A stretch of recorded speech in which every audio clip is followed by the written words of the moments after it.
AutoCAD সফটওয়্যারটা open করার পর এরকম একটা ইন্টারফেস শো করবে। আমরা ইউনিটসগুলো সেট আপ করবো। ইউএন লেখে এন্টার, ইউএন এন্টার।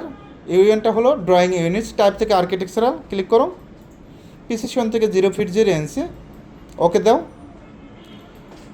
ডি লেখে এন্টার, ডিটা কি ডাইমেনশন, মডিফাইতে ক্লিক করো। প্রাইমারি ইউনিটস কোটা, ওকে। ইউনিট ফর্মেট থেকে আর্কিটেকচারাল, প্রিসিশন থেকে 0 ফিট 0 ইঞ্চি, টেক্সে যাও। টেক্স কোনটা? পাশেরটা। টেক্স থেকে টেক্স হাইট 6 ইঞ্চি, কত ইঞ্চি? 6। জাস্ট একটা ক্লিক করে 6 দাও, ওকে। তারপর সেট করেন, ক্লোজ। ওএস লেখে এন্টার, ওএস। ওএসটা হলো অবজেক্ট স্ন্যাপ। একটা লাইনে ইন পয়েন্ট আসবেন, মিড পয়েন্ট আসবেন, আমরা কী করে দেবো?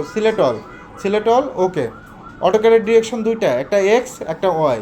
তো ইউসিএস আইকনটা ফিক্সড করো, ইউসিএস আইকন লেখো, U C S I C O N, I দাও, C O N, enter. No লেখে enter, N O, no, enter. এই সেটিংগুলোর সাহায্যে তুমি পরবর্তী কাজগুলো করতে পারবা, লাইন সার্কেল এগুলো ড্র করতে পারবা মেজারমেন্ট সহ। যদি এই সেটিংগুলো না করো তাহলে কিন্তু কাজ করতে পারবা মেজারমেন্ট সহ। তো সর্বপ্রথম লাইন নাও, লাইনের শর্টকাট কি? এল লেখে এন্টার, কি লেখে এন্টার? এল দাও, এল কই? এল লেখে এন্টার। ফার্স্ট পয়েন্ট ক্লিক করো, একটা ক্লিক মাউস দিয়ে ক্লিক, ওকে। ক্লিক করো। লাইনটা সোজা করার জন্য F8 কি দিবা? উপরে কিবোর্ডে F8 আছে, তুমি দেখা দাও তো পাশের জন, ওকে।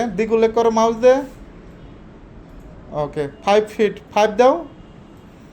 ফিট কোনটা পাশের জন্য একটু দেখায় দাও, ফিট কোনটা? ফিট ডাবল এন্টার দাও, হয়েছে না লাইন? ওকে, আশা করি পারবো।